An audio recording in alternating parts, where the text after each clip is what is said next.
मेरे तीनों बड़े भाइयों को खुली छूट दी थी कि तुम सत्याग्रह करके जेल जा सकते हो, सत्याग्रह करो। ये मैं तो कहूंगा कि आज मोदी जी यदि याद करते हैं ताई जी को, ऐसे ही याद नहीं करते।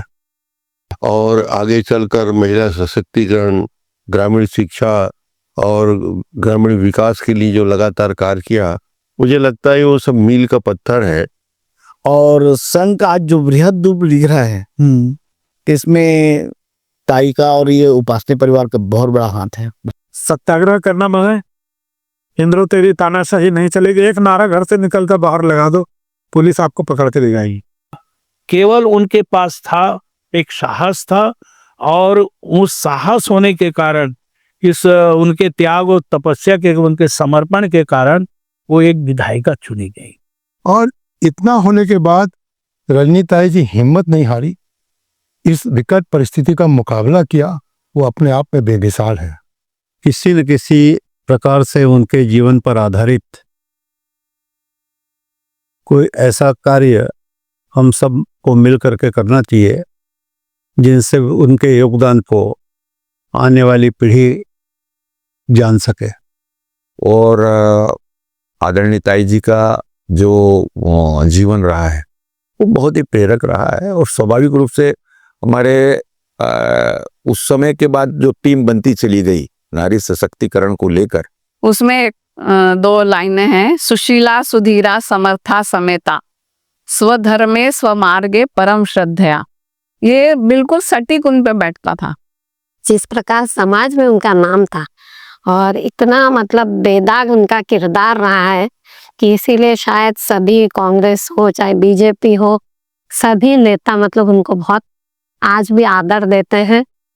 तो रायपुर शहर को उन्होंने बनाने के लिए जो मेहनत की थी, वो उनके आखिरी दम तक वो था कि रायपुर शहर हमारा कैसा होना चाहिए, वो क्या हो रहा है। एक प्रधानमंत्री का रजनी ताई को याद करना, रजनी ताई के स्वास्थ्य के बारे में पूछना, उन्हीं के द्वारा छत्तीसगढ़ की राजनीति खैर खबर लेना, ये एक बहुत बड़ा सम्मान था हम लोग के लिए। चूंकि मेरे पति ये चारों मतलब बेटे थे, तो उसमें एक लाइन ये भी थी, राम लक्ष्मण भरत शत्रुघ्न पुत्र तुम्हारे, पति तुम्हारे दशरथ से।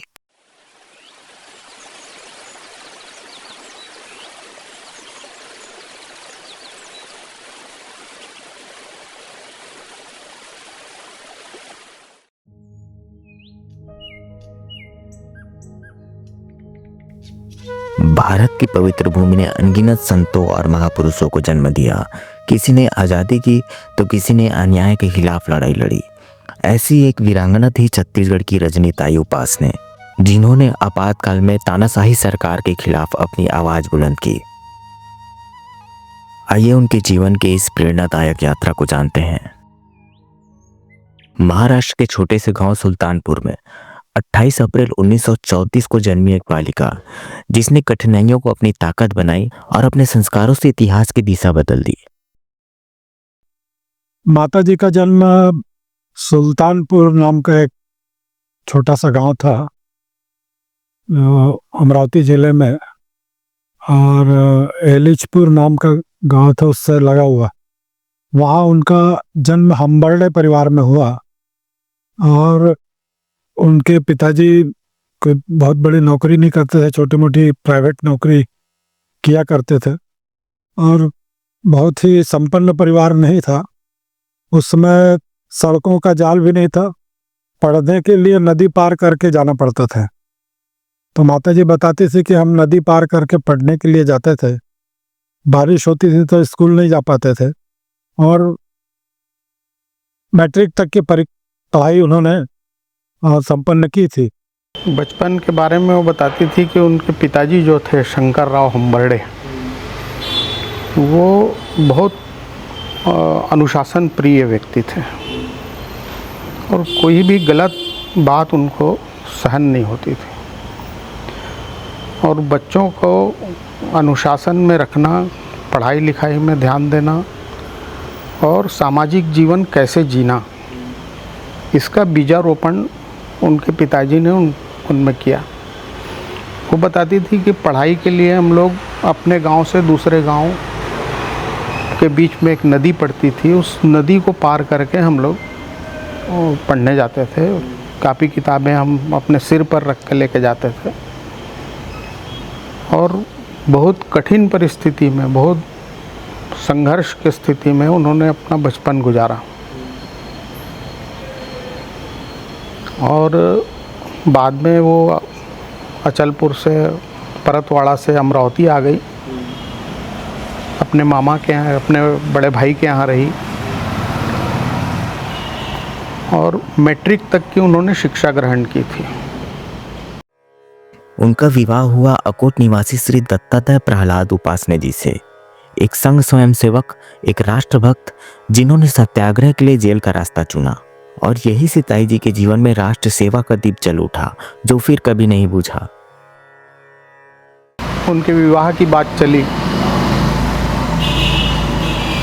तो हमारे जो पिताजी हैं दत्तात्रेय उपासने, उनके साथ जब विवाह की बात चली तो वो परिवार भी जो था वो संघ का परिवार था और हमारी माताजी का भी जो परिवार था वो भी अनुशासन प्रिय और संघ का परिवार था। तो ऐसे दो परिवारों का मेल हुआ। हमारे पिताजी और नौकरी छोड़कर सत्याग्रह करके गांधी मर्डर जो हुआ था उस समय, उसमें सत्याग्रह करके लंबे समय तक वे जेल में रहे और वही संस्कार जो संघ के संस्कार थे वो माताजी में आए और माताजी ने उन्हीं संस्कारों को अपने आप में ढाल लिया।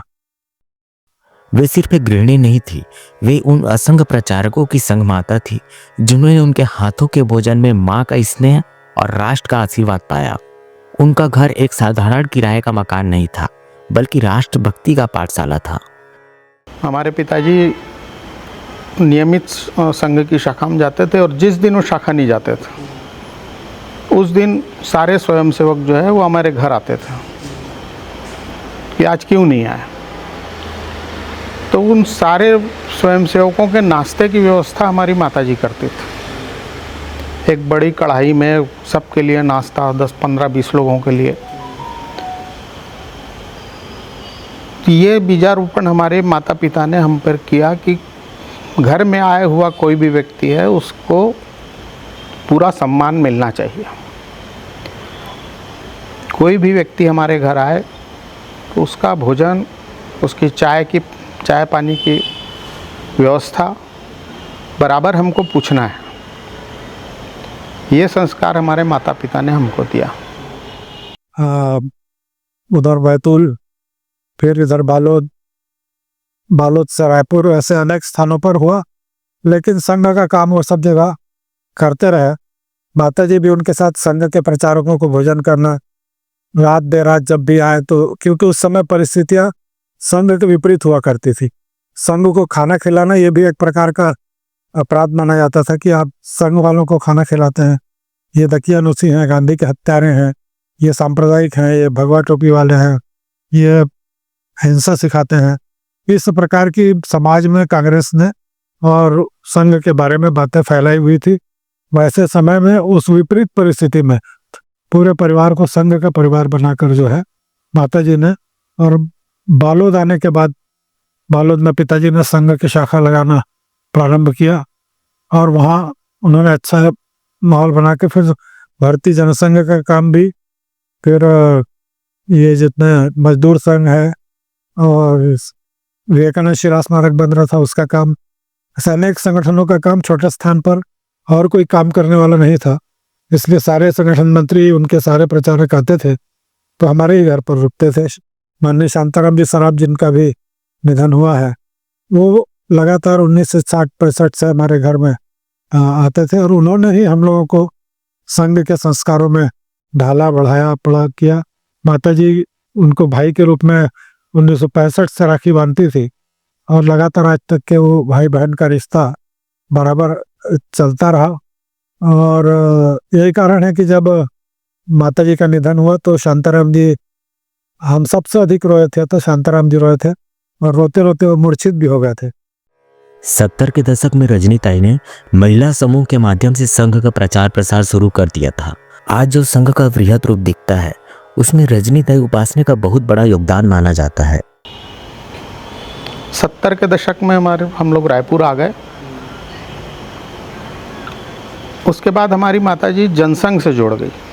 बालोद में ही राजमाता सिंधिया जी का भाषण होता था, आम सभा होती थी, उसमें भी हमारी माताजी भाग लेती थी, जाती थी।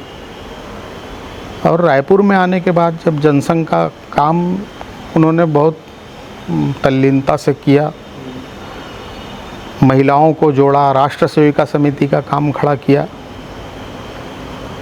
वो बताती थी कि राजनीति के क्षेत्र में जब जनसंघ का काम प्रचार करने जाती थी चुनाव के लिए, संगठन के लिए, तो स्थिति ये थी कि लोग अपने पाटे पर भी बैठने नहीं देते थे। एक गिलास पानी पूछना तो दूर की बात। ऐसी स्थिति में वो अपने साथ चने मुर्रे की थैली लेके जाती थी, बच्चों को बांटने के लिए पिपरमेंट लेकर जाती थी।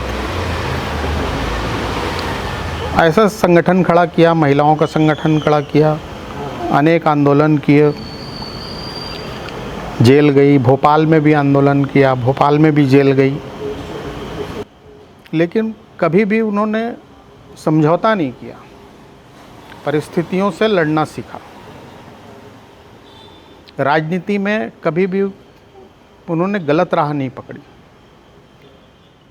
रजनीताई बालोद से यहाँ आए और यहाँ आने के बाद वो राजीव वाले गली में तात्यापारा में इन लोगों ने ये किया, निवास किया।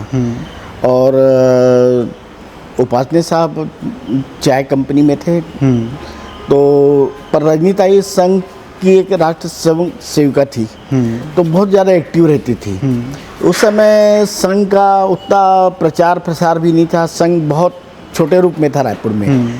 तो ताई ने संघ को महिलाओं के बीच में, बच्चों के बीच में, युवाओं के बीच में एक सक्रिय भूमिका निभाई और छोटे छोटे वो समूह बना के उन्होंने अपना काम स्टार्ट किया। और संघ का आज जो बृहद रूप दिख रहा है, तो इसमें ताई का और ये उपासने परिवार का बहुत बड़ा हाथ है, बहुत बड़ा हाथ है जी। फिर आया वर्ष 1975, जब आपातकाल के नाम पर लोकतंत्र का गला घोट दिया गया। पूरे देश में भय का सन्नाटा था, लेकिन रायपुर की एक माँ रजनीताई उपासने उस अंधकार में एक दीपक बनकर जली। आपातकाल आ गया 75 में। तो आपातकाल लगने के बाद सत्याग्रह करने की बारी आई, तो हमारी माताजी ने मेरे तीनों बड़े भाइयों को खुली छूट दी थी कि तुम सत्याग्रह करके जेल जा सकते हो, सत्याग्रह करो, विरोध करो। हमारे तीनों भाई सत्याग्रह करके, बड़े वाले भाई साहब को तो हमारे घर से पकड़ कर ले गए, बाकी दोनों भाई हमारे सत्याग्रह करके गए। मैं बहुत छोटा था, उस समय 5वीं 6वीं में पढ़ता था। तो मैंने अपनी माँ का एक अलग रूप देखा। आपातकाल में वो मतलब लौह महिला थी, कभी किसी के सामने झुकी नहीं। रात बेरात हमारे घर में रात को 2 बजे के बाद छापा पड़ता था, 30-40 पुलिस वाले आते थे। एक एक सामान, उस समय तो अलमारियां वगैरह कुछ नहीं थी हमारे घर में, सब पेटियों में उनकी साड़ियां रखी रहती थी। पूरा साड़ियां फेंक देना, सब सामान को उलट पुलट कर देना। पुलिस वाले कुछ चाहते थे क्योंकि हमारे घर से कुछ बरामद हो जाए, लेकिन कभी हमारे घर से कोई भी सामग्री, साहित्य आपातकाल विरोधी बरामद नहीं हुआ। हमारी माँ की ये कुशलता थी। और इस कठिन परिस्थिति में हमारी माताजी आपातकाल का आंदोलन को संचालन करती थी। अनेक बार ऐसा अवसर आया कि पम्पलेट्स आए थे, बंडल आया था बांटने के लिए, जेल में पहुंचाने के लिए, लेकिन पुलिस कभी तलाश नहीं कर पाई। घर हमारा छोटा सा था, लेकिन पुलिस कभी देख नहीं पाई। ऐसे अनेक अवसर आए। देखिए, आपातकाल ऐसा था कि एक भयावह वातावरण था, यानी जिस परिवार को संघ परिवार कहा जाता था, जिस परिवार में संघ के लोग होते थे, उनसे बात करना भी लोगों में नहीं था। उस किसी को उस बारे में बात करना, पुलिस का पहरा ऐसा रहता था सब संघ के लोगों के यहाँ। और उस समय हमारे घर पर भी लगातार पुलिस का पहरा रहा। हमने कई बार देखा, ये छोटा भाई था, मैं जब तक जेल नहीं गया था तो मैंने भी देखा कि रात को 2 बजे पुलिस जो है घर पर छापा मारती थी, पूरा घर का सामान फेंक देती थी। और जो मान लो साइकिल स्टाइल कागज मिल गया, ये मिल गया तो कहाँ से मिले उसकी पूरी तहकीकात, फिर किसने लाया तो उसके साथ मैं एक बार मेरे माता जी ने फेंकना चाहा उधर तो पुलिस ने पकड़ लिया। वो साइकिल स्टाइल का पेपर में लाया था उसके लिए कि उस सब प्रिंट कराऊंगा, तो वो पकड़ लिया। तो मुझको पूरे रायपुर के सभी स्टेशनरी दुकानों में ले गए, डिग्गे में बैठा के, और रास्ते भर मारपीट करते, बाल खींच के जूते से मारना। और दुकान में जा कुछ ना, ये लड़का कैसे साइकिल स्टाइल पेपर ले जाता है, क्या कौन मंगाता है, कहाँ मशीन लगाया हो, रात को कौन बांटता है, ये सब जो है माताजी को बताते थे। तो माताजी बोलती थी कि डरने की बात नहीं है, कितना भी मार खाओ लेकिन बताना नहीं, जीवन चले जाए लेकिन बताना नहीं। और जब हमको कहा कि भाई सत्याग्रह करके जेल जाओ, सत्याग्रह करना माने इंद्रो तेरी तानाशाही नहीं चलेगी, एक नारा घर से निकल कर बाहर लगा दो, पुलिस आपको पकड़ के ले जाएगी। तो वैसे समय में ये बोला गया, माताजी ने भी कहा कि तुम घर को देख के चले जाओ, जीवन भर तुम आना नहीं है घर में, क्योंकि कोई निर्धारित समय थी नहीं छूटने का।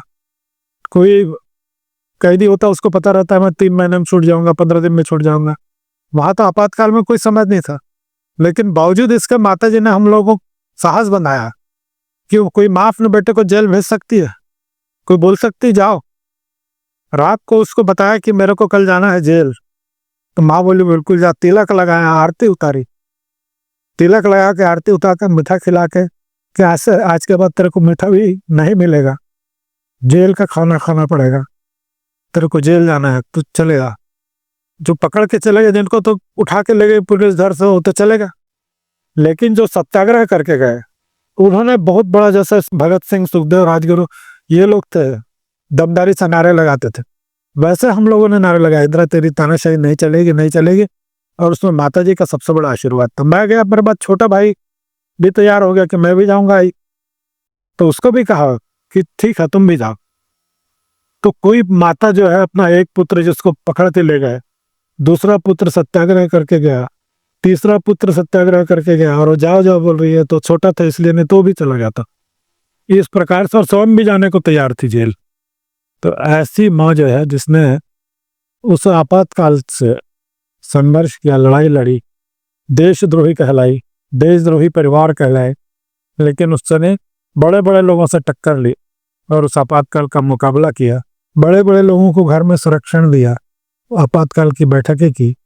कल भी वहां जब शांताराम जी को श्रद्धांजलि दी जा रही थी, पूर्व नगर के पूर्व प्रदेश संघ चालक जी ने कहा कि हम सब लोग जानते हैं कि ताई जी कितनी साहसी थी। ताई जी के यहाँ हम सब उस आपातकाल की पीरियड में जाते थे, गुप्त बैठकें करते थे, भोजन करते थे, लेकिन ताई जी कभी डरी नहीं, भयभीत नहीं हुई। क्या होगा, ज़्यादा से ज़्यादा जेल ले जाएंगे, यही बोलती थी। तो ऐसी हमारी माँ थी, ऐसी हमारी रणनीति उपासना है। 1969-70 में जब उनका परिवार बूढ़ापारा में रहने आया, उस समय से मेरा उस परिवार से पारिवारिक रिश्ता रहा है।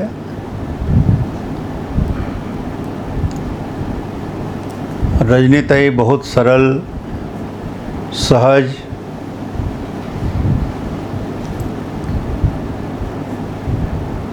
और अपने राष्ट्रीय विचारों के प्रति समर्पित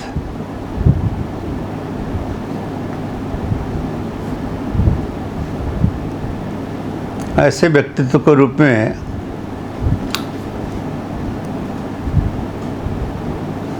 उनको स्मरण करना चाहूँगा, जिनके मार्गदर्शन में न केवल संघ के कार्यक्रम को करने की प्रेरणा मिलती थी, अपितु आपातकाल में जब लोकतंत्र को बंधक बनाने का काम तत्कालीन प्रधानमंत्री श्रीमती इंदिरा गांधी के द्वारा किया गया था, उस समय तात्यापारा के निवास से वो हम जैसे स्वयंसेवकों को इस लोकतंत्र विरोधी कदम का विरोध करने के लिए मार्गदर्शन करती थी और हम लोग उन्हीं की प्रेरणा से पर्चे साइकिल स्टाइल करा करके टाकीजों में, बस स्टैंड में बांटने का काम करते थे, दीवार लेखन का काम करते थे।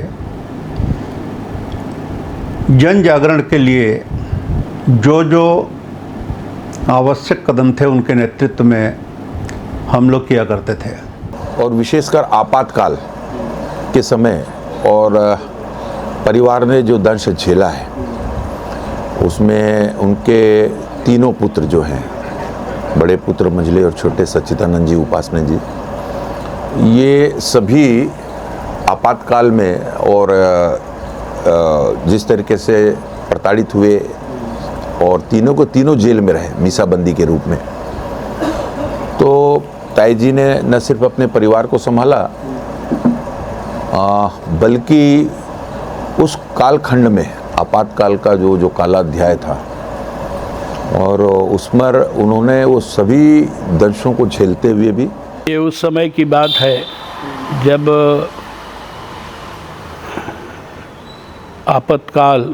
आपातकाल में रजनीताई को गिरफ्तार किया गया और गिरफ्तार करके उनको ले जाया गया। वो इतनी साहसी थी, घर की स्थिति ठीक नहीं होने के बावजूद भी, जबकि उनके परिवार में प्राय सभी लोग गिरफ्तार हो चुके थे और रजनीताई की पहली गिरफ्तारी हुई, और उस साहसी महिला ने एक प्रकार से मातृशक्ति का उन्होंने नेतृत्व किया और स्वयं हो करके कि लोकतंत्र जिंदा रहे, लोकतंत्र की विजय हो और लोकशाही के लिए वो अपने आप को उन्होंने स्वयं को समर्पित किया। ऐसे त्यागमयी, ऐसे साहसी रजनीताई को जहाँ मैं आज करीब लगभग 50-60 वर्षों से जानता हूँ, और ऐसी रजनीताई अदम्य साहस की महिला थी। उनके चुनाव जिस समय और मुझे कुछ घटनाएं इसलिए याद है कि आपातकाल में जब तीनों बेटे उनके जेल में चले गए, उसके बाद भी उन्होंने हिम्मत नहीं हारा, बल्कि मैं कहूँगा कि उस समय उन्होंने अप्पा खरे के परिवार को भी संभालने का काम उन्होंने किया। और ऐसी विपरीत परिस्थितियों में जब सरकार और प्रशासन का दबाव रहता था कि उस समय संघ का नाम लेने वाला कोई नहीं था, ऐसी विषम परिस्थितियों में भी उन्होंने संघ के राष्ट्रीय स्वयंसेवक संघ के लिए काम किया। और उसके बाद जैसे ही आपातकाल समाप्त हुआ, उसके बाद उनको रजनीताई के बारे में जितने भी लोग जानते हैं कि उनके 3 बेटे जेल में चले गए आपातकाल में, लेकिन वो घबराई नहीं, बल्कि उन्होंने ऐसे परिवार जिनके कोई ना कोई आपातकाल में जेल में चला गया था, तो उनके परिवार को भी संभाला, और जो लोग कुछ भूमिगत थे उनकी भी देखरेख रजनीबाई ने की। रजनीताई जी के बारे में मेरा कुछ बोलना सूरज को दीपक दिखाना जैसा है। मैंने एक माँ जिसके 3 बेटे जेल चले गए हों, और वैसी स्थिति में भी पार्टी का काम करना, संगठन का काम करना, और जो भी कार्यकर्ता जेल में हैं उनकी चिंता करना, ये अपने आप में एक अद्भुत है। उनकी क्षमता संगठन के प्रति, देश के प्रति, और खाली परिवार के प्रति नहीं, पूरे समाज के प्रति। मतलब यदि उस समय तो भारतीय जनता पार्टी बनी नहीं थी, भारतीय जनसंघ था, और ऐसा नहीं था कि खाली उपासनी जी जेल गए, लेकिन बाकी घरों से एक एक जन जेल गए थे। ये उपासनी जी का एकमात्र ऐसा परिवार था कि जिनमें रजनी ताई जी के तीनों बेटों को पुलिस ने उठाया, गिरफ्तार किया, बेकसूर जेल के अंदर रखा। और इतना होने के बाद रजनी ताई जी हिम्मत नहीं हारी, इस विकट परिस्थिति का मुकाबला किया। वो अपने आप में बेमिसाल है। उनके बारे में मेरे जैसे तुच्छ आदमी को बोलना, मतलब मैं सोच भी नहीं पा रहा हूँ कि रजनी ताई जी के बारे में मैं क्या बता सकता हूँ। हमारे पिताजी का तबादला कर दिया था लिप्टन चाय कंपनी में, सतना तबादला कर दिया था। तो मैं और मेरी माताजी रहते थे और अप्पा जी खरे की पत्नी, वो और उनका 4 महीने का बेटा था। वो हमारे साथ ही रहती थी। हमारी माताजी उनको ले आई थी। सीमित तनख्वाह में हमारी माताजी उस परिवार को चलाती थी। प्रचारक आते थे, प्रचारकों को गिरफ्तारी के वारंट थे। लेकिन हमारे घर से इस आंदोलन का संचालन हो रहा है तो उनको भी साहित्य उपलब्ध कराना, दूसरी जगहों से पैसा कलेक्ट होकर आता था, उस पैसा उनको देना, ताकि जो परिवार इस आपातकाल से पीड़ित हैं, जिनके परिवार के लोग जेल में बंद हैं, उनके परिवार में आर्थिक समस्याएं हैं, उस समस्याओं का भी ध्यान रखना। उनको बराबर पैसा मिल रहा है, नहीं मिल रहा है, कहाँ से आ रहा है, ये सारी चीज़ें वो देखती थी। और जेल में जाकर प्रत्येक मीसाबंदी से मिलना, प्रचारकों से भेंट करना, उनको ढाढ़स बंधाना। एक बार तो ऐसा हुआ कि कलेक्टर ऑफिस हमेशा मैं ताई जी के साथ जाता था रिक्शे में। तो कलेक्टर जो है वो आवेदन भेजती थी हमारी माताजी कि स्वीकृत कराने के लिए कलेक्टर से, और कलेक्टर पीछे के दरवाजे से चले जाते थे। 2 बार 3 बार चक्कर काटती थी, दिन भर बैठी रहती थी कि परमिशन मिले। तो एक बार तो यह हुआ कि उन्होंने चिट्ठी भेज दी कलेक्टर को कि यदि आज अगर आप नहीं मिले तो मैं यहाँ धरना दूंगी। उस आपातकाल में, उस कठिन समय में, जब कुछ भी हो सकता था, उस समय में उन्होंने कलेक्टर को सीधा सीधा चैलेंज किया कि अगर आप नहीं मिलोगे तो हम धरना दूंगी यहाँ पर। कलेक्टर ने बाद में बताया कि ताई जी, आपके पूरे परिवार को जेल में बंद करने का आदेश था। तो ताई जी ने कहा कि क्यों नहीं बंद कर देते, घर में 2 रोटी खाते हैं, वहाँ खाएंगे, कोई अपराध हमने किया नहीं। एक बार तो पेरोल के लिए कमिश्नर के पास गई थी, भावे थे कमिश्नर। तो वो उन्होंने कह दिया ताई जी को कि आप भूल जाइए कि आपके बेटे जेल से छूटेंगे, ब्रह्मा भी आ जाए तो आपके बेटे जेल से नहीं छूटेंगे, वो ज़िंदगी उनको वहीं काटनी पड़ेगी। लेकिन हमारी माँ डरी नहीं, उन्होंने जवाब दिया कि हर अंधेरी रात के बाद उजाला होता है, सूर्य निकलता है। ये भी अंधेरी रात बीतेगी, कल को सूर्य निकलेगा। वो कभी डरी नहीं। लोकतंत्र ने फिर से सांस ली। तब वही रजनी ताई 1978 में बनी रायपुर की पहली महिला विधायक। उन्होंने सिद्ध कर दिया कि राष्ट्र सेवा के लिए सत्ता नहीं, संकल्प चाहिए।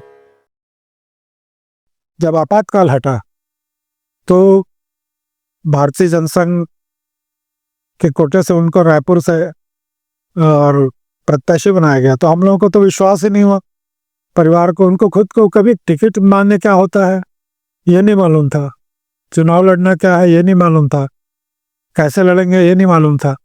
लेकिन अखबार में आ गया सुबह कि रजनी ताई उपासने को टिकट मिला।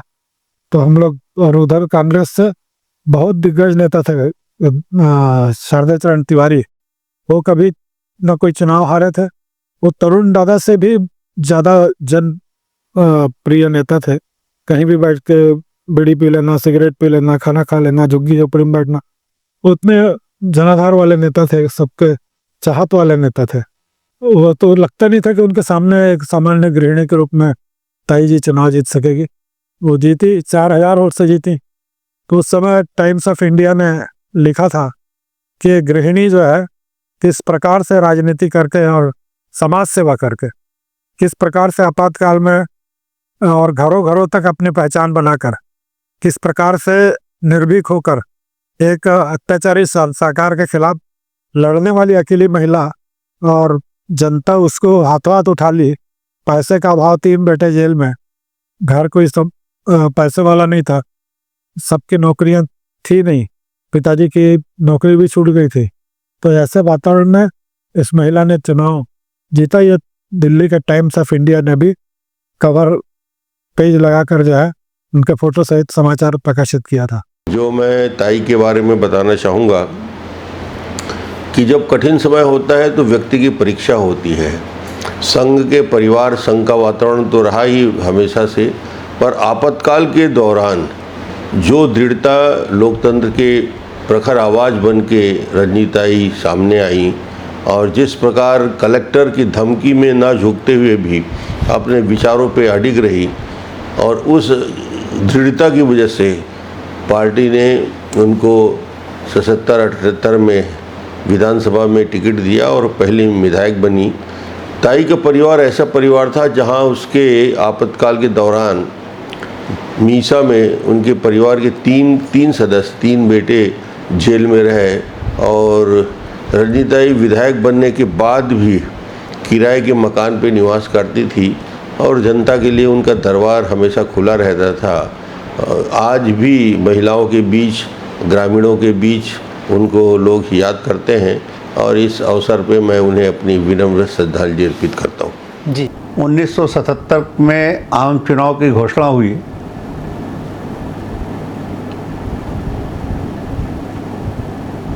और उस समय भी लोकसभा के चुनाव में रजनीताई उपासने जी का निवास प्रेरणा केंद्र के रूप में कार्यकर्ताओं को जनता पार्टी की सरकार बनाने के लिए उत्साहित करता था। और जब विधानसभा के चुनाव आए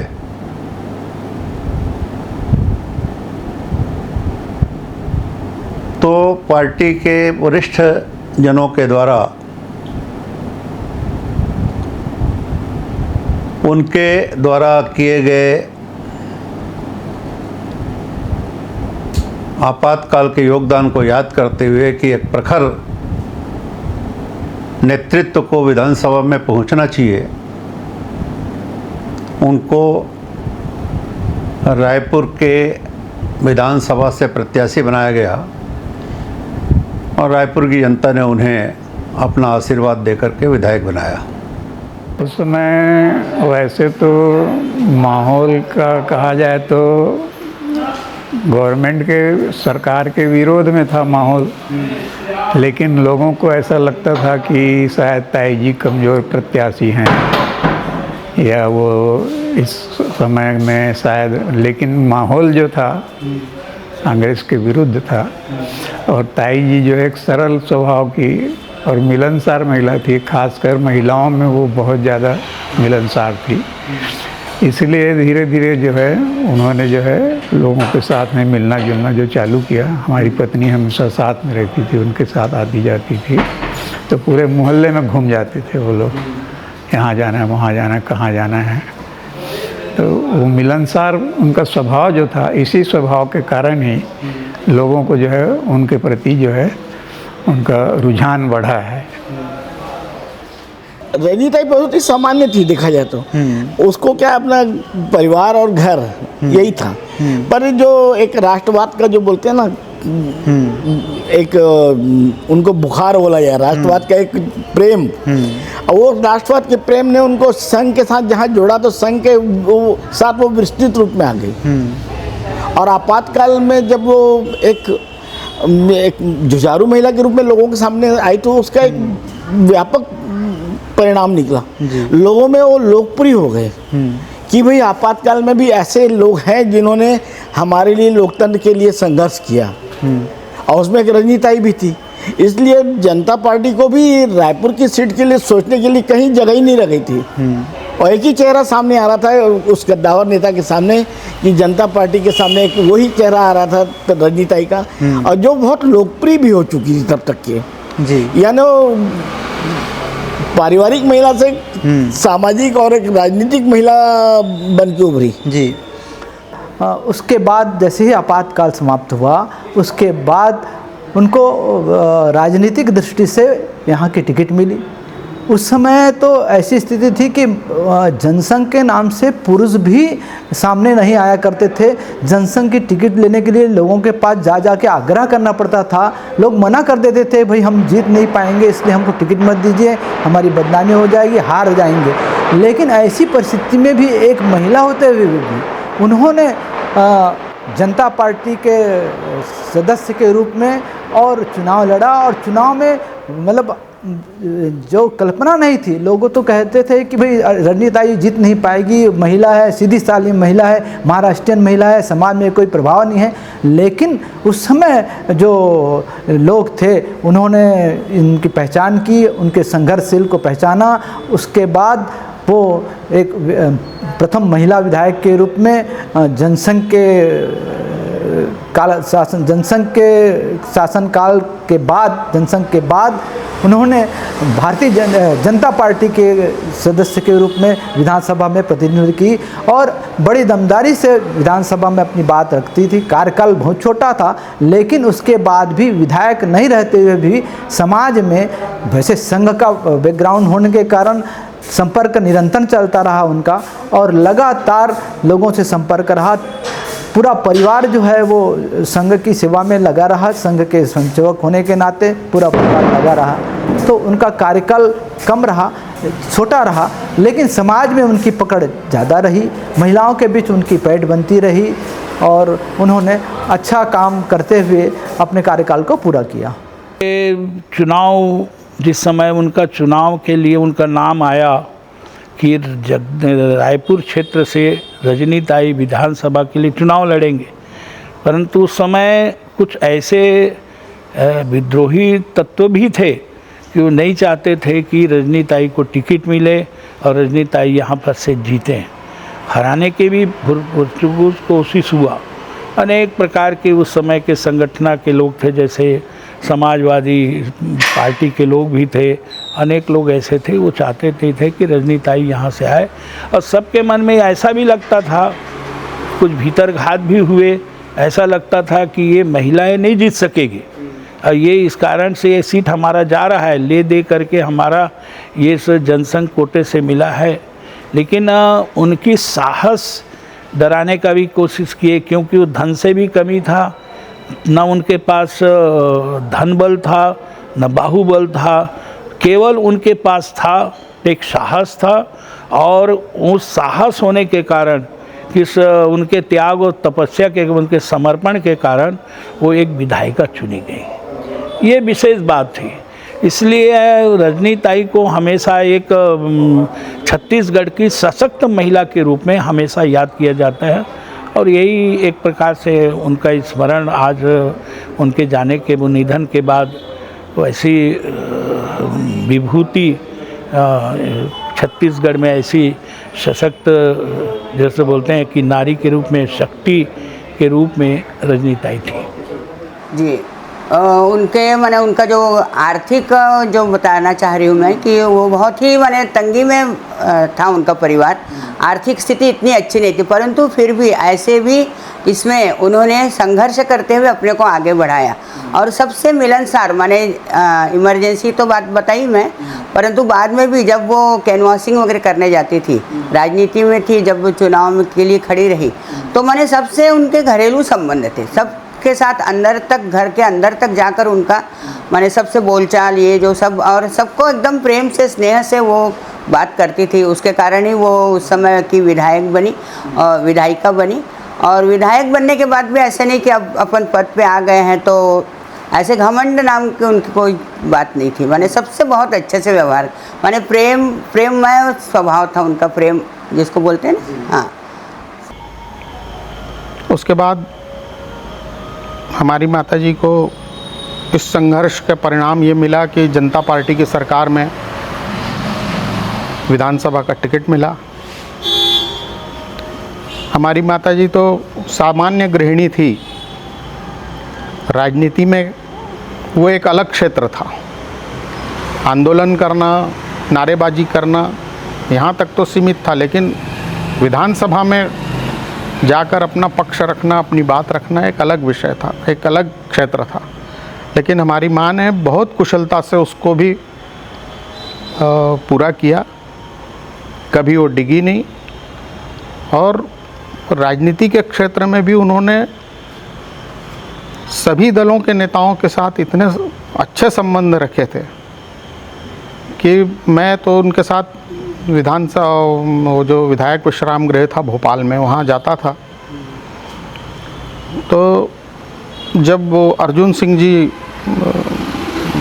विपक्ष के नेता थे, वो विधानसभा के लिए निकलते थे, तो हमारे विधायक विश्राम गृह के सामने से निकलते कार रोककर हमारी माताजी को आवाज़ लगाते थे, चलिए ताई जी विधानसभा का समय हो गया।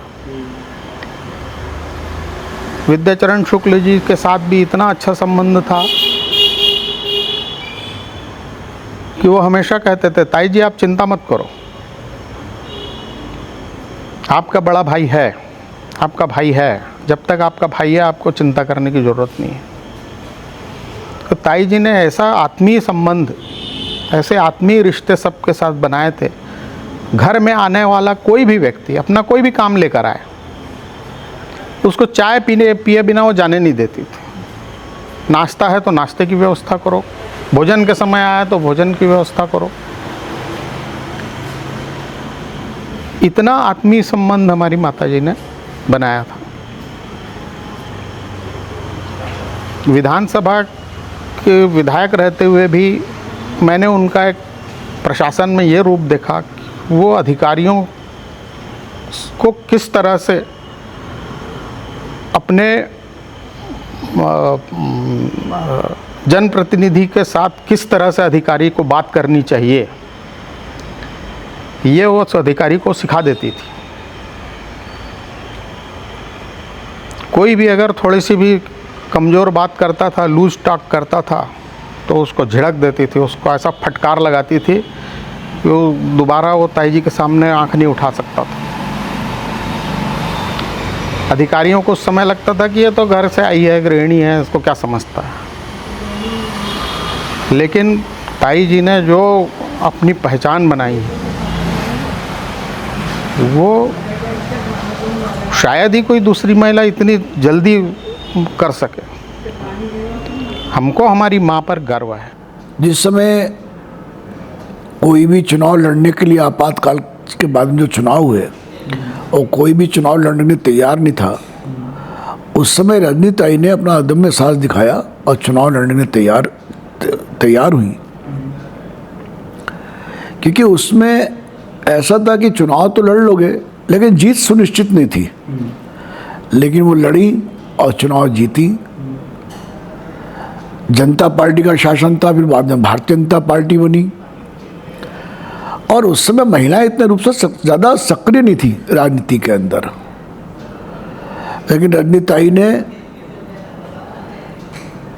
खुद अपनी सक्रिय रूप से अपनी भूमिका निभाई, काफ़ी महिलाओं को जोड़ा, राजनीति में लेकर के आई।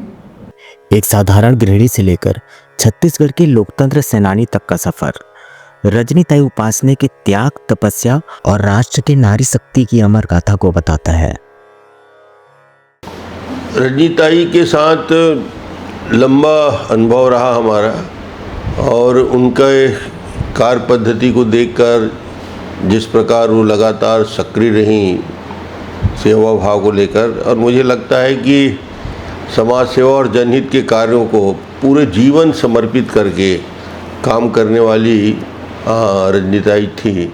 और जब हम भारतीय जनता पार्टी की मीटिंग करते थे तो मुश्किल से 4, 5, 6 महिलाएं आया करती थी, जैसे रेखा ताई, सुमन ताई, हेमा बर्वे जी और सत्यबाला अग्रवाल जी, मधुबाला सुराना जी, ऐसे करके 5-7 महिलाएं बैठक में आना जाना करती थी और कोई आता नहीं था। फिर रजनी ताई जी के प्रयास से एक महिला मोर्चा को, महिलाओं को एक आयाम मिला और उन्होंने इतनी महिलाओं को बाद में जोड़ा लगन के साथ कि आज हम जो महिला मोर्चा देख रहे हैं, आज जो इतना बड़ा महिला मोर्चा को देख रहे हैं, उसमें उनका कहीं ना कहीं बहुत बड़ा योगदान है। इसमें किसी को कोई आपत्ति नहीं है, कोई इनकार नहीं। नहीं, वो ऐसा परिवार है उपासना जी का कि वो परिवार के सभी सदस्य और पूरी तरीके से अपने संगठन के प्रति भी समर्पित रहे हैं और आदरणीय ताई जी का जो जीवन रहा है वो बहुत ही प्रेरक रहा है। और स्वाभाविक रूप से हमारे उस समय के बाद जो टीम बनती चली गई नारी सशक्तिकरण को लेकर, आदरणीय प्रधानमंत्री नरेंद्र मोदी जी जिस तरीके से अभी नारी सशक्तिकरण को बढ़ावा देने की दृष्टि से नित नए कदम उठा रहे हैं और एक बड़ा मातृशक्तियों के बीच और संगठित होने का जो किस तरीके से राष्ट्रहित, देश हित में और बहुत ही प्रेरणादायी है। उसको लेकर, उनकी बातों को लेकर वो जनरेशन और फिर अभी का नया जनरेशन के जो हमारे कार्यकर्ता और पदाधिकारी निश्चित रूप से उनसे प्रेरणा लेके काम कर रहे हैं। उनका जीवन बहुत अनुशासित था। सुबह उठना, घर का काम देखना, संभालना, परिवार की व्यवस्था करना, है ना। उसके बाद संघ के लोग आ जा रहे हैं, उनका देख रेख करना। कभी आए समय में ऐसा देर रात को भी संघ के स्वयंसेवक पहुँच जाते थे, उनके लिए भोजन निर्माण करना और एक किंचित उनके भाव उनके चेहरे से नहीं झलकता था कि कोई अभी ऑट समय में आ गया है। उसी श्रद्धा के साथ, उसी प्रेम के साथ वो अपने घर की व्यवस्था करती थी। बड़ी सक्रिय थी, मिलनसार थी। हर घर में जाना, उनके यहाँ अपना प्रेम से वार्तालाप करना, धार्मिक चर्चाएं करना, सैद्धांतिक चर्चाएं करना, घर में जिस घर में जाती थी वहाँ बच्चों को बताना, कुछ छोटे रूप में, उदाहरण के रूप में किसी महापुरुषों के बारे में बताना, ये उनके स्वभाव में था। वो सबको अपने बच्चे के समान, हर बच्चे को अपने बच्चे के समान समझती थी। संगठन के लिए काम करती थी, लोगों से मुलाकात करती थी। विधायक कैसा होता है ये यदि किसी समय पता चला तो जनता पार्टी के समय पता चला। सारे विधायक सिंपल थे, कोई भ्रष्टाचार नहीं, कोई किसी से पैसे का लेन देन नहीं। हम भी देखते थे, हमारी माताजी किसी का काम करती थी उद्योगपति का, तो अटैची लेकर पैसे आता था, माताजी उसको वैसे ही लौटाती थी कि मेरे को 1 रुपये दे दो, उससे बाकी सब आप ले जाओ, मेरे को इसकी कोई आवश्यकता नहीं। किसी के कार में बैठती नहीं थी, किसी का हसान नहीं लेती। हाँ, बोलती थी कि आप जो है वहाँ चलो, कलेक्ट्रेट चलो, आप नगर निगम चलो, आप PWD ऑफिस पहुँचो, मैं आ जाऊंगी। और रिक्शा करके, रिक्शा उनका निर्धारित था, उस रिक्शा में बैठ के वो नगर निगम चली जाती थी, वहाँ चली जाती थी। ऐसा करके वो पूरा अपना काम जो है, घर का पहले खाना बनाती थी। कोई नौकर कभी नहीं लिया उन्होंने, यहाँ भी नहीं लिया, भोपाल में भी नहीं लिया। जितने भोपाल में भी मंत्री आते थे, विधायक आते थे, सब आते थे। यहाँ भी वीरेंद्र कुमार सकलेचा भी घर में आए, पटवा जी भी आए, कैलाश जोशी जी भी आए, सब जितने जनसंघ के बड़े नेता हुए, वो ठाकरे जी आए, सबको ही आए। लेकिन सबको अपने हाथ से खाना बनाकर खिलाती थी और उसके बाद नेतागिरी करती थी। चुनाव भी लड़ी तो सुबह पहले खाना बनाती थी, नाश्ता बनाती थी। जितने कार्यकर्ता चुनाव प्रचार में जाने के लिए घर में आते थे, सबको नाश्ता कराती थी, फिर दोपहर को आके भोजन कराती थी और फिर चुनाव प्रचार में लेती थी। कभी किसी के भरोसे उसने खाना बनाकर खिलाने वाली पद्धति घर पे नहीं रखी थी। विधायक थी उस समय, हम लोग स्वयं को हम खाना बनाना उन्होंने सिखाया था। 4 भाई थे, तो उस समय शादी हम लोग की हुई नहीं थी, तो हम ही लोग अपना खाना बनाते थे और खाते थे जब वो भोपाल रहती थी या कहीं यहाँ पर व्यस्तता उनकी रहती थी। तो इस प्रकार से कोई नौकर जो है घर पे ना रहे और हम अपना काम खुद करें, ये काम जो है उन्होंने दिया। और फिर ऐसा नहीं कि रिक्शे में घूमे तो कोई विकास नहीं किया, ऐसा नहीं है। या मैट्रिक तक पढ़ी लिखी रही तो कोई लिखना नहीं आता, ऐसा नहीं। खड़ी भाषा में पत्र लिखती थी, प्रशासन कांपता था उनसे। उनके साथ युवाओं की इतनी बड़ी टीम रहती थी कि जब कहीं कलेक्ट्रेट जाए तो 50 युवा उनके साथ जो है जाते थे, कहीं जाए तो 50 लोग खड़े हो जाते थे। इस प्रकार की दबंग महिला थी। और एक कारण है कि उन्होंने ये रायपुर का कैंसर हॉस्पिटल है, ये छत्तीसगढ़ में कोई कैंसर हॉस्पिटल नहीं था। छत्तीसगढ़ के कैंसर पीड़ितों को नागपुर, बम्बई, हैदराबाद जाना पड़ता था। इतनी संपन्नता नहीं थी छत्तीसगढ़ की, छोटा सा छत्तीसगढ़, गरीब छत्तीसगढ़, यहाँ के लोगों के पास पैसा भी नहीं था। ऐसे समय में ताई जी ने वहाँ बहुत लड़ाई लड़ी भोपाल में कि छत्तीसगढ़ को आप लोग ध्यान नहीं देते हो, छत्तीसगढ़ के लोगों को, कैंसर के पीड़ितों को वहाँ जाना पड़ता है, पैसा नहीं रहता है, मर जाते हैं कैंसर की बीमारी में। तो लड़ भिड़ कर उन्होंने पटवा जी से, सकलेचा जी से, कैलाश जोशी से, सबसे लड़ाई में विधानसभा में जोर शोर से मामला उठाया कि छत्तीसगढ़ में हमको कैंसर हॉस्पिटल चाहिए। तो उस समय शीतला साह स्वास्थ्य मंत्री थे, उन्होंने घोषणा की विधानसभा में कि रजनीताई उपासने की मांग पर जो है रायपुर छत्तीसगढ़ में और 6 महीने के अंदर कैंसर हॉस्पिटल की जो है स्थापना की जाएगी। वो स्थापित हुआ, यहाँ उसका उद्घाटन करने शीतला साह जी आए और उस अस्पताल आज है। मैंने माननीय मुख्यमंत्री जी से मांग की है कि ताई जी ने उस कैंसर हॉस्पिटल को यहाँ पर लाया है, इसलिए उस कैंसर हॉस्पिटल का नाम स्वर्गीय रजनीताई उपासने के नाम पर जो है किया जाना चाहिए। ये मांग मैंने माननीय मुख्यमंत्री जी जब श्रद्धांजलि देने आए थे तो उनसे मौखिक रूप से की है, लिखित आवेदन नहीं दिया है। लेकिन मुझको विश्वास है कि माननीय मुख्यमंत्री जी बहुत ही सहिष्णु है और वो जानते हैं कि किस परिवार का त्याग, तपस्या, बलिदान कितना है और ताई जी की तपस्या कितनी है। तो निश्चित रूप से उन्होंने कहा कि मैं उस पर विचार करूंगा। और रायपुर में जितनी कलेक्ट्रेट के अंदर की सड़कें देख लीजिए, उस समय मिट्टी धूल उड़ती थी वहाँ। तो ताई जी प्रथम महिला थी जिसने कलेक्ट्रेट के अंदर पूरा डामरीकरण करवाया था उस समय और कलेक्ट्रेट्स को धूल मुक्त किया था। रायपुर की सब गलियां उस समय धूल धूसरित थी, तो धूल धूसरित सड़कों को उन्होंने, गलियों को सबका फर्शीकरण करवाया था। आज भी मोमिनपुर में चले जाओ तो वहाँ के लोग बताएंगे कि ये फर्शी जो है ताई जी ने हर घर के सामने नल लगाने की योजना किसी ने रायपुर में गरीब बस्तियों में चालू की, तो रजनीताई ने, जहाँ हर घर के सामने नल जो है लगे हुए हैं, तो वो ताई जी की देन है। इस प्रकार से जितने काम यहाँ पर विकास के हुए वो ताई जी की। यहाँ गीतांजलि एक्सप्रेस रुकती नहीं थी, रायपुर में बाहर बाहर चले जाते थे। तो केंद्र सरकार से लड़कर उन्होंने जो है यहाँ 2 मिनट का स्टॉपेज जो है गीतांजलि एक्सप्रेस का करवाया था। इंदिरा गांधी कृषि विश्वविद्यालय के वो डायरेक्टर सदस्य रहे। उस समय किसानों के लिए वहाँ लड़ भिड़ कर धान अनुसंधान केंद्र जो बना, उसमें उनके योगदान जो है, धान अनुसंधान की, छत्तीसगढ़ में धान होता है, वो कितने प्रकार के धान होते हैं क्या, तो उसका अनुसंधान केंद्र जो है ताई जी की पहल से यहाँ धान अनुसंधान केंद्र खुला। तो इस प्रकार से अनेक योजनाएं ऐसी थी जिसको ताई जी ने यहाँ पे जो है खोलने के लिए प्रयास किया और चल रही हैं, आज भी चल रही हैं। इस प्रकार से एक तो उनके नाम पे अस्पताल का नामकरण हो और वहाँ उनका स्टैचू भी उनकी यादगार में लगे, ये हमारे परिवार की और लोकतंत्र सेनानी संघ की मांग है, क्योंकि वो लोकतंत्र की योद्धा थी, लोकतंत्र की लड़ाई उन्होंने लड़ी थी। आज रजनीताई हमारे बीच नहीं है, लेकिन कहते हैं इंसान की असली पहचान उनके पद से नहीं, उनके संस्कारों से होती है। रजनीताई ने न केवल अपने पूरे परिवार को बल्कि पूरे संघ को संस्कारों की अमूल्य पूंजी दी। तो एक बहुत अच्छा बॉन्डिंग और सबसे ज़्यादा उनके साथ रहने का सौभाग्य मिला। दोनों बहुएं, सास, उनके 2 बेटे, हमारी 2 बेटियां, हमारे जीवन में बहुत उतार चढ़ाव आए। पर एक मैंने राष्ट्र सेविका समिति की वो भी सेविका हैं, मैं भी और मेरी बेटियां भी।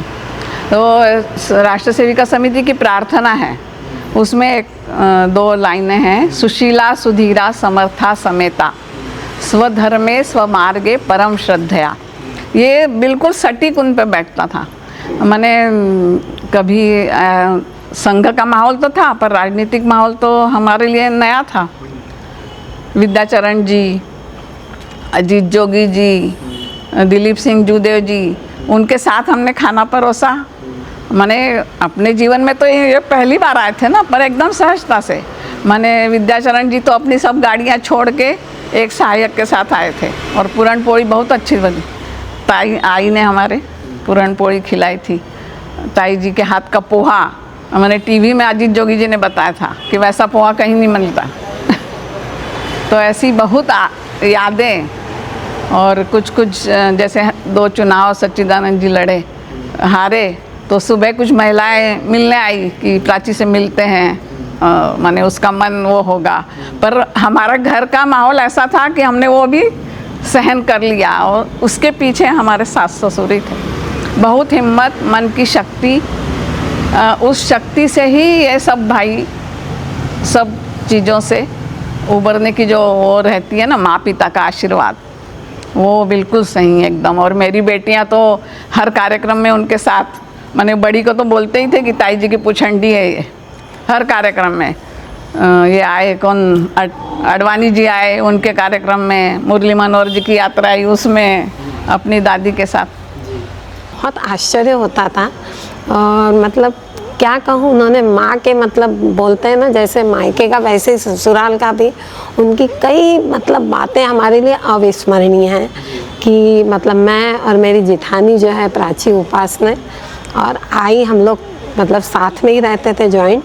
और जब भी कुछ त्यौहार भी आता था, कुछ बनाना रहता था, तो बिल्कुल वो बराबरी से हम दोनों के साथ, मतलब गुजिया भी बनाना है तो मैं बेलूँगी, वो भरने बैठती थी और हमारी जिठानी वो तलती थी।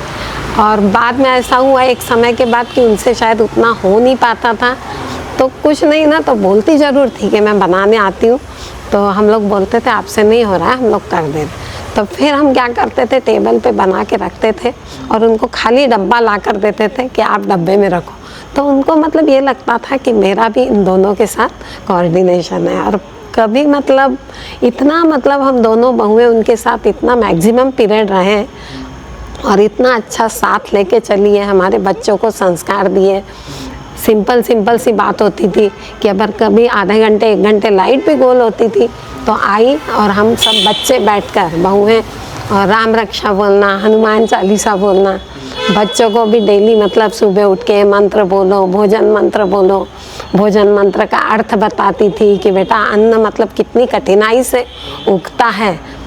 फिर अपने वो पुरानी बातें भी बताती थी कि मैं जब शादी होके आई मैं तो सिर्फ चूल्हा चौका करती थी, और उसके बाद जब यहाँ आई और विधायक बनी तो मतलब बड़ा कठिन वो था, लेकिन पूरे परिवार और पति के सहयोग से मैंने बहुत अच्छे से मतलब उस राजनीति वाले क्षेत्र को भी मैंने निभाया।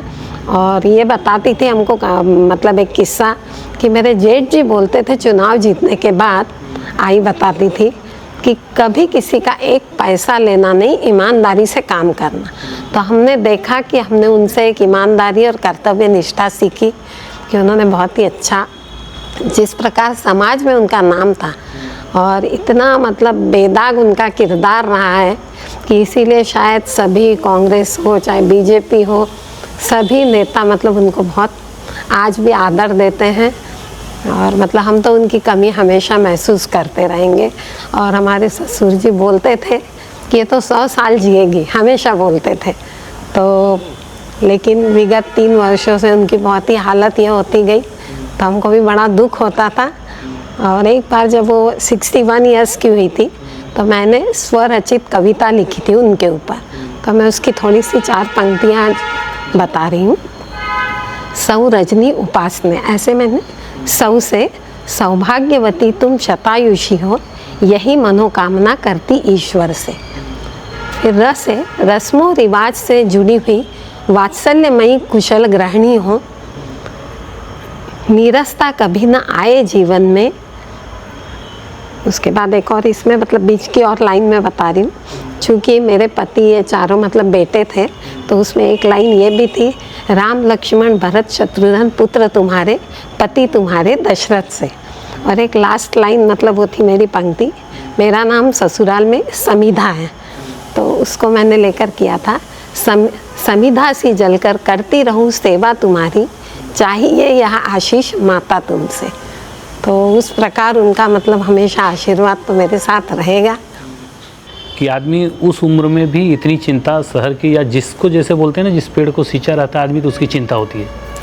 तो रायपुर शहर को उन्होंने बनाने के लिए जो मेहनत की थी, वो उनके आखिरी दम तक वो था कि रायपुर शहर हमारा कैसा होना चाहिए, वो क्या हो रहा है, सफाई कैसी चल रही है, सत्ता में कौन लोग क्या कर रहे हैं, रायपुर में क्या चल रहा है, ये जानने की उत्सुकता और लोगों से पूछती थी, और वो अपने बीच बीच में अपने सुझाव भी देती थी।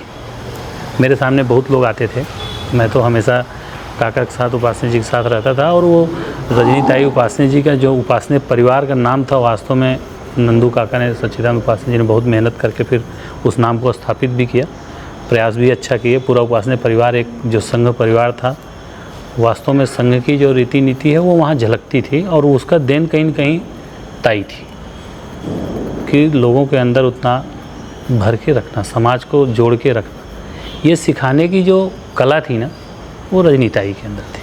और मुझे तो इतना स्नेह मिलता था कि उन्होंने मेरे को कई बार बोला कि तू मेरा बेटा समान है, तू विनोद तिवारी ने लिख के विनोद उपासने लिखा, ये यहाँ तक उन्होंने बोला। और मेरा जिस दिन जन्मदिन है, मैं जाकर प्रणाम करने गया तो निश्चित रूप से उन्होंने वो 100 रुपया बाढ़ दिवस का है तो रख, तो मतलब ऐसा जो उनका स्नेह था, आपको जैसा मैं बताया कि मतलब हमारी दादी नहीं थी, लेकिन वो दादी का प्यार क्या होता है वो मेरे को बराबर झलकता था। जैसे अपने पोतों के साथ करती थी, वैसे मेरे साथ व्यवहार था। अगर मैं रात को भी पहुँचाऊँ 11 बजे, अगर कहीं बैठी हैं तो कुछ खा के ही जाएगा, ऐसा उनका मनसा रहता था। अगर घर में कहीं त्योहारों में बनता है, उनमें पूरन पोई बनती थी तो मेरे को बहुत अच्छा लगता था, तो समिधा काकू बनाए रहती थी या प्राची काकू बनाए रहती थी, मतलब वो ज़रूर मेरे को खिलाने की, बिना खाए नहीं जाना है तुमको, खाना ही है, बैठो।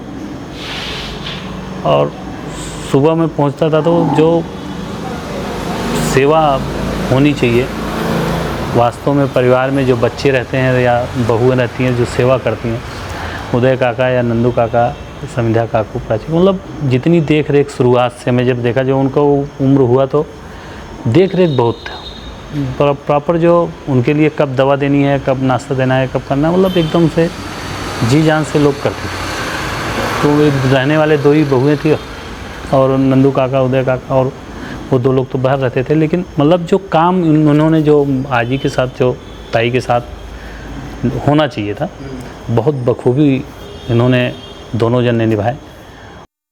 देखिए, एक आदर्श माँ जो होती है, उस आदर्श माँ का काम होता है कि अपने बच्चों को संस्कार देना, शिक्षा देना, उनके स्वास्थ्य की चिंता करना। तो सबसे पहले मैं अपना उदाहरण दूंगा कि मैं, माता जी कहती थी कि मैं पैदा हुआ तो मेरे को रिकेट्स की बीमारी थी, इतनी पीड़ित थी, इतना इलाज कराया और इतनी दुखी रहती थी कि भी मैंने कहा कि मैंने अपनी कुल देवी के सामने तेरे को रख दिया था, तेरा दर्द मेरे से देखा नहीं जा सकता था, तेरी पीड़ा मेरे से देखी नहीं जा सकती थी, कि दूसरा बड़ा भाई चलने लग गया और मेरे से छोटा भाई चलने लग गया, और अब तू चलता नहीं था, तू बैठे रहता था, वहीं खाता था, वहीं सब करता था, तो मैंने तेरे को देवी के चरणों में रख दिया कि इसको तू उठा ले या इसको ठीक कर दे। तो उस देवी ने जो है, हमारी कुल देवी ने तेरे को ठीक किया, ये हमेशा कहती थी। इसलिए अब कुल देवी को बहुत मानती थी कि मेरे को एक ऐसा पुत्र दिया, और जो बाद में कहती थी कि मेरा नाम चलाने वाला कोई पुत्र है, तो ये सबसे कमजोर था, वो सबसे मजबूत निकल गया परिवार में। और मुझको कभी लगता नहीं था कि ये इतना कमजोर आदमी, कमजोर लड़का कभी समाज में मेरा भी नाम, मेरे परिवार का नाम रोशन करेगा। इस प्रकार की बात जो है वो कहती थी, लिखती भी, लिख कर भी देती थी। आज भी उनके लिखे हुए पत्र वैसे हैं कि मुझको नंदू से ऐसी अपेक्षा नहीं थी, लेकिन नंदू इतना वो निकल गया, इतना परिवार का नाम, अपना नाम राजनीति में, समाज सेवा में, धार्मिक क्षेत्र में करने वाला जो है, और वो और ऊंचाई पर बढ़ेगा, इस प्रकार का उनका लिखा हुआ मेरे पास है। तो इस प्रकार से उन्होंने हर पुत्र को जो है विपरीत, जैसा मैंने बताया कि बहुत विपरीत परिस्थितियां, पिताजी की को आरोप लगे, पिताजी को नौकरी से निकाल दिया गया, ऑर्डिनेंस फैक्ट्री की नौकरी छोड़ के जेल चले गए, उन सब के बावजूद उन्होंने जो है उस विपन्नता में पढ़ाया लिखाया सबको। हमको मालूम है कि कभी घर में खाना नहीं होता था, तो बड़े भाई हमारे कहते थे कि किताबें बेच के आपको खाना खिलाओ, हमारी किताबें बेच दो, लेकिन हमको इतनी भूख लगी कि हमको खाना खिलाओ। उस समय लाल चावल मिलते थे, वो जो विदेश से आते थे, वो चावल बनाकर हमको खिलाती थी। एक कमरे के मकान में रह के 2 साड़ी, एक साड़ी पहनती थी, एक साड़ी धोती थी, एक साड़ी पहनती थी।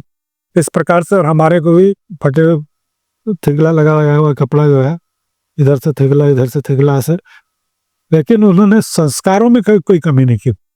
ये ठीक है, गरीबी है, लेकिन मार पीट करके मेरा जैसे कुम्हार मारता पीटता है गीली मिट्टी को, इधर से मारेगा उधर से मारेगा, गलती करते थे तो खूब मारते थे, तो वो मार मार के हम लोगों को और उन्होंने हीरा बना दिया।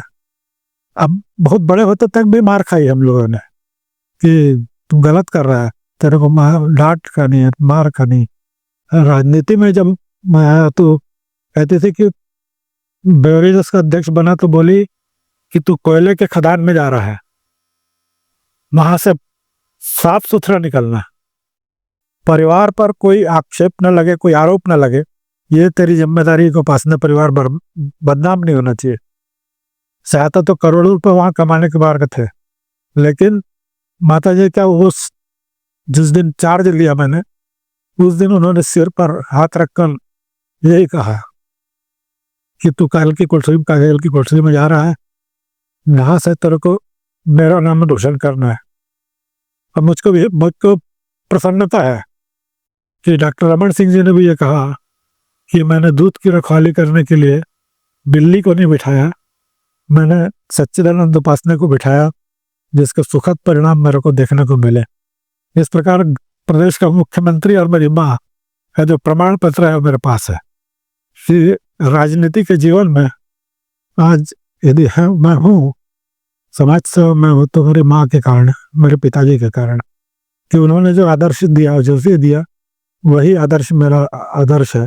और मैं जीवन भर उनके कारण जो है परिवार का नाम बदनाम ना हो, उनका नाम बदनाम ना हो। इसी प्रकार से मैं तो चाहूँगा कि उनका नाम अक्षुण्य रहे, इसलिए कोई ना कोई काम ऐसा मैं उनके स्मृति में करूँगा जिससे उनका नाम जो है जीवन भर बना रहे। और उनके ही नाम के कारण मैं जो है निशाबंदियों के लिए जो करता हूँ कि उनको स्वास्थ्य की सुविधा मिल जाए, उनको सम्मान निधि मिल जाए, तो उसमें मेरी माता जी का बड़ा योगदान था। मेरे को प्रोत्साहित करते थे, तो बुजुर्गों के लिए काम कर रहा है, तो उन लोगों के लिए कर रहा है जो आज बिस्तर पे है, उनको ये टॉनिक मिलेगा, जो तो पैसा दिला रहा है, उनकी उम्र बढ़ेगी। तो इस प्रकार से वो समझाती थी कि तू ये काम कर, तू इसको बंद नहीं करना। 2 चुनाव में हारा तो मेरी माता जी ने बैठ कर मेरे को समझाया कि तो ठीक है, तेरे को जिन लोगों ने हराया। मेरे पिताजी मुख्यमंत्री को बोलते थे, बुलाते, एक बार बुला दो, आपके बेटे को हराया गया, मेरे बेटे को हराया है, इतने मेरे को बोलना है। और वो उनकी मृत्यु भी तभी हुई जब डॉक्टर रमन सिंह जी उनके पास जाके खड़े हुए और उन्होंने हाथ जोड़ कर कहा कि मेरे बेटे को हराया गया है, मेरा बेटा हारा नहीं है, और उनके सामने प्राण त्याग दिए। तो इस प्रकार से इतना लगाव मेरे प्रति मेरे माता जी का, पिताजी का रहा। अंत तक मृत्युशैया के पहले तक नंदू नंदू नंदू चिल्लाती रही। कहाँ है नंदू? मैं दिल्ली था, तब दिल्ली से आके 20 रुपये हाथ घुमाया किया तो नंदू नंदू। और मेरा छोटा भाई है हेमंत, उदय उसको बोलते हैं, उदय। ऐसे हम दोनों भाइयों का नाम जो है, बहुओं का नाम, जिन्होंने उनकी 40 साल सेवा की माता जी की। विपरीत परिस्थितियों में कुछ हुआ, ये नहीं हुआ, झगड़े सास बहू के हुए, सब कुछ होता है, लेकिन उसके बावजूद भी मैं उन दोनों बहुओं को धन्य मानता हूँ जिन्होंने मेरी माता जी की सेवा की। इतनी गालियां भी खाती थी, सब कुछ करते थे, लेकिन 40 साल तक कभी जो है घर को तोड़ने के बाद जो है मेरी बहू ने, मेरी पत्नी ने नहीं की। 40 साल उनको, पिताजी बिस्तर पर थे, उनका सब बिस्तर पर करना पड़ता था, फोड़े हो गए थे, पैर मुड़ गए थे, सब बिस्तर पे होता था, उसको भी बहू ने, छोटे भाई ने, और वो सब किया।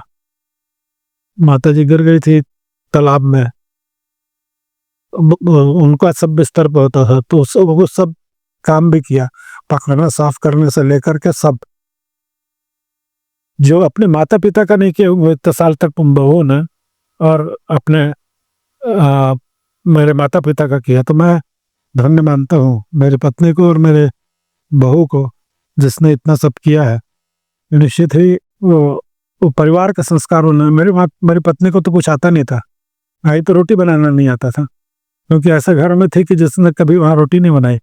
लेकिन मेरे पिताजी ने, माता जी ने उनको खाना बनाना सिखाया, रोटी बनाना सिखाया। आज वो सबके लिए घर में, आज यहाँ भी कितने लोग आते हैं तो सबका खाना पीना समझो है वो करती, तो मेरे माता जी के संस्कार से करती है, जो उसने पिताजी के संस्कार से कि पिताजी ने खाना बनाना सिखाया, कोई ससुर जो है अपने बहू को खाना बनाना नहीं सिखाता, लेकिन माताजी राजनीति में थी इसलिए पिताजी ने उसको खाना बनाना सिखाया। तो ऐसा परिवार था, ऐसे पति पत्नी थे, ऐसे माता पिता थे जो सबको नहीं मिलते। वो बहुत कम होते हैं जो ऐसे बच्चों का निर्माण करते हैं, ऐसे पुत्रों का निर्माण करते हैं, ऐसे बहुओं को ट्रेनिंग देते हैं जो सबको साथ लेके चले। आज जब हम उनके जीवन को देखते हैं तो यह केवल एक कहानी नहीं, एक प्रेरणा है। एक साधारण गृहिणी से लेकर छत्तीसगढ़ की लोकतंत्र सेनानी तक का सफर, यह है रजनीताई उपासने की कहानी। और मुझे लगता है कि उनके जाने के बाद छत्तीसगढ़ के रायपुर की राजनीति में एक गहरी शून्यता आई है। सामान्य परिवार से रह के बाद भी जो संवेदनशीलता उन्होंने समाज के प्रति दिखाया और आगे चलकर महिला सशक्तिकरण, ग्रामीण शिक्षा और ग्रामीण विकास के लिए जो लगातार कार्य किया, मुझे लगता है वो सब मील का पत्थर है। काम के माध्यम से ही उनकी पहचान समाज में होती है। चूँकि अब रजनीताई दैहिक रूप से इस संसार में नहीं है, लेकिन उनके विचारों को समाज तक पहुंचाने के लिए निश्चित रूप से किसी न किसी प्रकार से उनके जीवन पर आधारित कोई ऐसा कार्य हम सब को मिल करके करना चाहिए जिनसे उनके योगदान को आने वाली पीढ़ी जान सके। मोदी जी ने एक फ़ोन किया था लता मंगेशकर जी के लिए कि लता मंगेशकर मेरी बहन है, ताई है, पर एक फ़ोन रायपुर भी आया था जो बहुत बड़ी बात थी। उन्होंने रजनीताई से नहीं बात की, उन्होंने हम लोगों से बात की, छत्तीसगढ़ के अंचल से बात की। एक प्रधानमंत्री का रजनीताई को याद करना, रजनीताई के स्वास्थ्य के बारे में पूछना, उन्हीं के द्वारा छत्तीसगढ़ की राजनीति खैर खबर लेना, ये एक बहुत बड़ा सम्मान था हम लोग के लिए, और जिसको मैंने अपने आर्टिकल में शुरू में लिखा है और अंत भी उसी से किया था मैंने।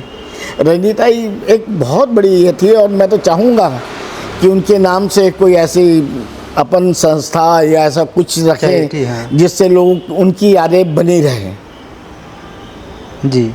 ये एक बहुत बड़ा लोगों के सामाजिक विकास के लिए, महिलाओं के पुनरुत्थान के लिए एक कदम होगा अपने। सच्ची श्रद्धांजलि तो रजनीताई के जो आदर्श हैं, उनके जो गुण हैं, जैसे मध्य प्रदेश में एक बड़े आदर्श के रूप में अपन राजमाता सिंधिया को याद करते हैं, तो वैसे ही अदम्य साहस की जो हमारी रजनीताई इस रायपुर में उन्होंने पूरे संघ को, जिस संघ को आज जिस रूप में लोग देख रहे हैं कि बड़े शक्तिशाली और संघ, उस समय संघ की क्या स्थिति थी भाई। आज उस संघ को जीवित करने के लिए, संघ को संगठित करने के लिए, संघ को संगठन प्रदान करने के लिए उनकी बहुत बड़ी भूमिका थी। तो हम उनके मार्ग का हम अनुसरण करें, उनसे प्रेरणा लें, उनके मार्गदर्शन में, उनके जिस प्रकार से उन्होंने समाज को जोड़ने का काम किया, नारी सशक्तिकरण के लिए उन्होंने जो काम किया। आज के लोग केवल फोटो छाप ना बने, केवल अपनी स्वार्थ के लिए राजनीति, स्वार्थ के लिए रजनीताई नहीं आई थी। रजनीताई आई थी केवल नारी सशक्तिकरण के लिए। इस राष्ट्र के अहिल्याबाई जो हुई, अपने देश में रानी लक्ष्मीबाई हुई, ऐसे बड़े बड़े जो शक्तिशाली महिलाएं हुई, ऐसी महिलाएं जो है इसी रूप में छत्तीसगढ़ में मिनी माता के बाद मैं समझता हूँ कि यदि हम किसी और को याद करें तो सशक्तिकरण के लिए, महिलाओं के सशक्तिकरण के लिए रजनीताई का नाम हमेशा रहेगा और आते रहेगा। हम उनका अनुकरण करें, हमारे घर में अपने महिलाओं को हम उसी तरह से आगे बढ़े कि ना समाज को जोड़ने का काम, संगठन को जोड़ने का काम करें।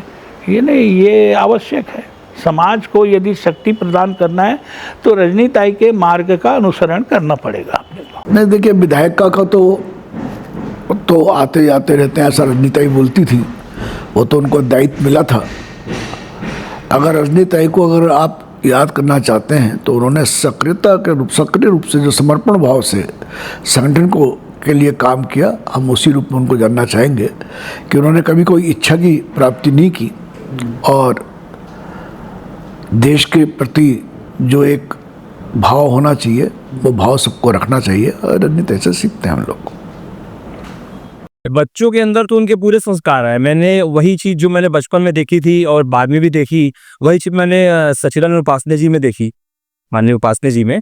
वो भी मैंने देखा कि कोविड काल के वो बहुत लोगों को जो है एम्स हॉस्पिटल में लगातार लाइन अप कर के जो है एडमिट करवाते थे, लोगों को इलाज करवाते थे रात को। आज मेरे पास लगता है कि छत्तीसगढ़ में कुछ गुनी चुने ही नेता होंगे जो रात को 2 बजे भी अननोन नंबर भी उठा लेते हैं। मतलब उन नेताओं की श्रेणी में ये आते हैं और ये निस्वार्थ भाव से करते हैं। मैं लंबे समय से देख रहा हूँ, मतलब जो जानते हैं वो, जो सच्चिदानंद उपासने जी को छत्तीसगढ़ पूरा जानता है और जो जानता है बहुत सरल स्टॉर्म में और लोगों के लिए दिन रात खड़े होने वाले व्यक्ति के रूप में जानता है, अपने कार्यकर्ता के दुख सुख में खड़े होने वाले। मेरे भी मतलब मैं अपना खुद का व्यक्तिगत भी अनुभव बताऊं तो मेरे भी दुख सुख के हमेशा वो साथ खड़े रहे हैं, मेरी हर परिस्थिति मेरे साथ खड़े रहे हैं, अच्छा हो बुरा हो चीजें हो तो हमेशा वो अच्छा मार्गदर्शन और एक अच्छा संस्कार उन्होंने हमेशा मुझे दिया है और हमेशा लड़ना सिखाया, अन्याय के खिलाफ लड़ना सिखाया। जैसा ताई जी को हम देखते थे तो वो सही को सही बोलती थी और गलत को गलत बोलती थी, शायद सामने कोई भी हरा रहे। वही चीज मैंने उपासने जी से भी सीखी कि हमें किसी को देख के अपनी विचार को चेंज नहीं करना, अपने सिद्धांत को चेंज नहीं करना। हम अपने सिद्धांत पे अड़ी रहे, चाहे सामने कोई भी रहे, परिस्थितियां चाहे कोई भी रहे। ये मैंने ताई जी से ये प्रेरणा नहीं है और सच्चिदानंद उपासने जी से भी मैंने ये प्रेरणा लेके जो है आज मैं उसको फॉलो करता हूँ। राजनीति में सभापति राजनीति करता हूँ और लोगों के लिए हित के लिए काम करता हूँ, जितना हो सके मेरी क्षमता है पूरी ताकत लगाता हूँ। मैं तो कहूँगा कि आज मोदी जी यदि याद करते हैं ताई जी को, ऐसे ही याद नहीं करते। ताई जी को यदि फोन करके उन्होंने कोरोना संक्रमण में फोन किया, पूछताछ की कि ताई जी आप कैसी है, स्वास्थ्य कैसा है। मेरी पत्नी से बात की, उनको बोला कि देखो ताई जी ने हम लोगों की बहुत सेवा की है, ताई जी ने पार्टी की बहुत सेवा की है, अब आपकी जिम्मेदारी है कि आप उनकी सेवा करें।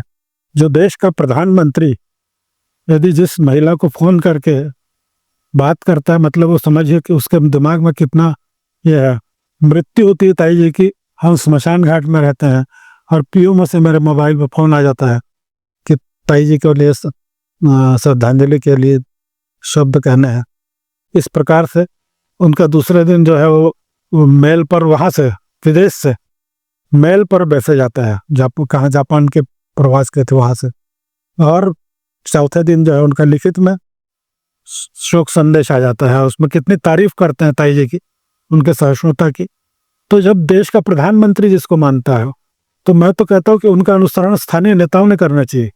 ये बड़े मुझको दुखित हूँ मैं कि इतने वर्षों तक छत्तीसगढ़ राज्य निर्माण के बाद निश्चित ही डॉक्टर रमन सिंह जी आते रहे घर पे मिलने के लिए, विष्णुदेव साय जी भी प्रदेश अध्यक्ष बने आते रहे, लेकिन बाकी नेता कभी आशीर्वाद लेने जो है नहीं आते। ये संस्कार जो है जो होने चाहिए भारतीय जनता पार्टी का, आखिर ये परिवार है, उस परिवार में यही संस्कारों से हम बढ़े हैं, एक दूसरे से मिलकर बढ़े हैं। और वो संस्कार जो है ताई जी ने वही संस्कार दी। ताई जी रिक्शे में घूमती थी, सबके घर जाती थी। अभी भी मैं जहाँ जाता हूँ, फाफड़ी जाऊँगा, यहाँ जाऊँगा, तो कल फाफड़ी गया, वहाँ कितने लोग बोल रहे थे भैया कि ताई जी हमारे घर आती थी, ताई जी हमारे घर चाय पीती थी, ताई जी हमारे घर बैठती थी। तो विधायक होने के बाद भी वो सबके यहाँ जाते थे, नहीं थी तब भी जाते थे। तो सारे लोगों संपर्क, तो सबसे बड़ा यह है कि यदि हमको स्थायी रूप से जो संघर्ष ताई जी ने किया, जो नींव की पत्थर थी, जिन्होंने, मैंने देखा 5 महिलाओं को लेकर वो महंगाई के खिलाफ जुलूस निकालते थे, पुट्ठे का बेलन बनाकर हाथ में लेके, और महंगाई के खिलाफ नारी शक्ति का प्रदर्शन। महिलाएं निकलती कहाँ थी उस समय? घर से महिलाओं का निकलना, राजनीति में जाना बहुत बड़ी बात थी। गिने चुने नाम थे जो पेपर में आते थे भारतीय जनसंघ के, तो कभी सुमनताई पराड़कर, तुम प्रभाताई बरुए, तो वो बालू भाई पटेल की पत्नी तो पूर्णेंदु सक्सेना जी की माता जी। तो ऐसा नाम थे जो गिने चुने उंगली पर गिने जाते थे। सुमनताई पराड़कर, तो फणसरकर, बख्शी, इंदुताई पुराणिक, ये 4-5-6 नाम थे जो रोज अखबार में छपते थे कि इन्होंने प्रदर्शन किया, इन्होंने ये किया, उन्होंने। तो ऐसी नारी शक्ति को भी जागरूक करने का काम जो है वो यदि प्रारंभ किया छत्तीसगढ़ में, तो इसीलिए वो पहली महिला विधायक, और आज 50 साल हो गए, 50 साल में ऐसी कोई महिला तैयार नहीं हुई जो भारतीय जनसंघ या जनता पार्टी से भारतीय जनता पार्टी की महिला विधायक के रूप में दूसरी महिला का स्वरूप प्राप्त कर सके। तो इस प्रकार की कोई महिला जो है राजनीति में आज तक 1977 से लेकर के 2025 तक रायपुर की राजनीति में ऐसी महिला नहीं हुई जिसने कांग्रेस को हराने का दम रखा हो। आपातकाल के वो 21 महीने भारत के लोकतंत्र के लिए कड़ी परीक्षा थे। जब बोलने की आज़ादी छीनी जा रही थी, जब जेलें सच बोलने वालों से भरी थी, तब रजनीताई उपास ने डटकर सारी समस्याओं का सामना किया। एक माँ, एक पत्नी और एक नागरिक के रूप में उन्होंने हर अत्याचार सहा, लेकिन अपने विचार नहीं छोड़े। उनका संघर्ष किसी पद के लिए नहीं था, लोकतंत्र और संविधान की रक्षा के लिए था। आज हम जिस आज़ादी से सांस ले रहे हैं वह ऐसे ही साहसी लोगों की देन है। रजनीताई उपासने आपातकाल के संघर्ष की प्रतीक थी और हमेशा रहेंगी।